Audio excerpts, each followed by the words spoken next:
પોલીસે સીધી અમારા ઘરમાં ગરી અને બેફામ મારવા મળી। અમે લોકો શાંતિથી બેઠા હતા। બાવણા તોડી નાખ્યા, બાવણા તોડીને ઘરમાં ઘૂસી ગઈ। પછી પાણીના પીવાના ગોળા તોડી નાખ્યા, પાણી સીંચવાની ડંકી તોડી નાખી, ઘરના ઘણું બધું દિવાલું પાડી નુકસાન કર્યું છે।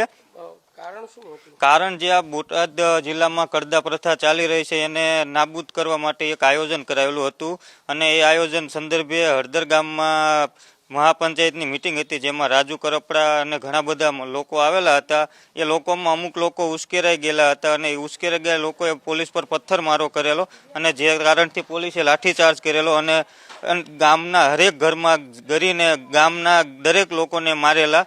પથ્થરમારો તો જેને કર્યો હોય એને પણ ગામના લોકો બિચારા આમાં નિર્દોષ આવી ગયેલા છે અને ઘરમાંથી જે વ્યક્તિ હોય તેના ફોન મોબાઈલ ને બધું લઈ ગયેલ છે। જોડે મોબાઈલ લઈ ગયા, મારા રૂમમાંથી હીરા હોતેક લઈ ગયા છે। અમે એસોડ કરતા હતા, એસોડ કરતા એમાંથી જોયું, બહાર જોયું તો હીરા પણ નાખી દીધેલા નીચે, અમુક હીરા પણ નથી, જે મારી પાસે હીરા હતા હીરા પણ હાલમાં નથી, ગુમ થયેલ છે। હીરા અંદર ઓસરીમાં બધું વેરી નાખ્યું, ઘણું બધું નુકસાન કર્યું। મારા ફાધરને કાલે મારે ઓપરેશન કરાવવા લઈ જવાના છે અમદાવાદ હોસ્પિટલમાં। મેં ફાઇલ બી દેખાડી તો બી એમના પગે મારેલો। મારા દાદી છે એને જેન્ટ્સ પોલીસે માર્યા, જેન્ટ્સ પોલીસ ન મારી શકે, મારા દાદીને જેન્ટ્સ પોલીસે માર્યા, મારા મમ્મીને પોલીસે પણ જેન્ટ્સ પોલીસે મારી શક્યા છે। આ કઈ રીતની દાદાગીરી કહેવાય પોલીસની?